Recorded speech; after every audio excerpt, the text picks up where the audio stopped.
What's up mga ka-commander? Dito tayo ngayon nag-iisip kung anong gagawin ngayong araw.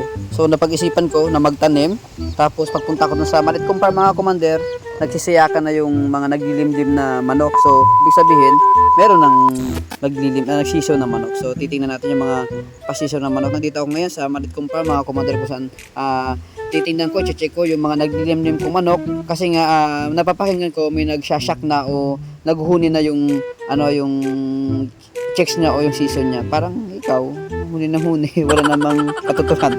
Ayan. So kung makikita nyo mga commander, nagsisiksikan sila, buti pa sila nagsisiksikan. Ayun di ba?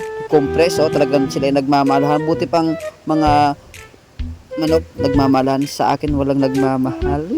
Lando, Commander Jovic, ano ka na. So kung nakikita niyo mga commander, nakikita niyo yan, yung isang siso ay nagsisiksik talaga dun sa isang inahin. So itong inahin na to, isa sa pinakang matanda kong inahin to mga commander. I think 5 siso na nakita ko, hindi ko muna siya inistorbo kasi nga baka yan ay matantalo yan pag pag hatch o pag pisa. So doon sa isang aking pugaran may nagsisyak din.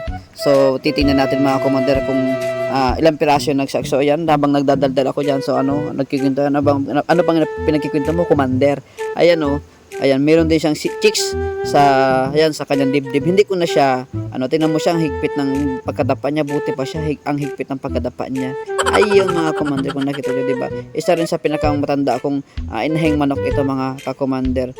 So ayan, dito naman tayo, nagkapag-isip-isip din ako na magtanim ng kalabasa habang nag-stay ako dito sa Holland o Hulo. So nagtanim ako ng kalabasa. Kung nakita niyo yung butas na yan, ayan mga commander, yan ang pagtatamnan ko ng puno ng kalabasa. Kung nakita niyo yung compost, yan po yung dati kong pinag-spray dun sa ilalim ng kulungan ko ng manok ng 45 days, yung ginawa ko ng compost. Ayan mga commander, yun na yung tinanim kong kalabasa mga commander. So punong-puno mga commander ng mga organic. So ayan mga commander, habang natapos na ako magtanim, ayan, diniligan ko na, buti pa ito nadidiligan.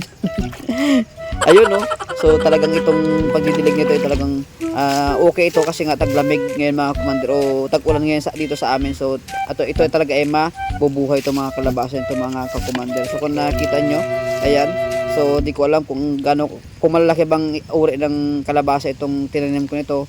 Nakita ko lang ito at sibo lang ito dito sa kapitbahay namin. So kung hanggang dito ay nagkasubaybay kayo sa aking video mga commander, ayaw nga man din, ako man din na inyong ipalo, ako man din na inyong mag-comment man din kayo sa aking content. Ayan mga commander, tinuturo-turo pa ni Commander Jovic yung kanyang mga kung saan nag-itog yung mga malap ko. Hanggang dito na lang mga commander ang aking pagkukontent. So maraming salamat sa inyo lahat na po ay patuloy niyong suportahan si Commander Jovic sa aking pagbablog. So maraming salamat. 10,800 followers ko.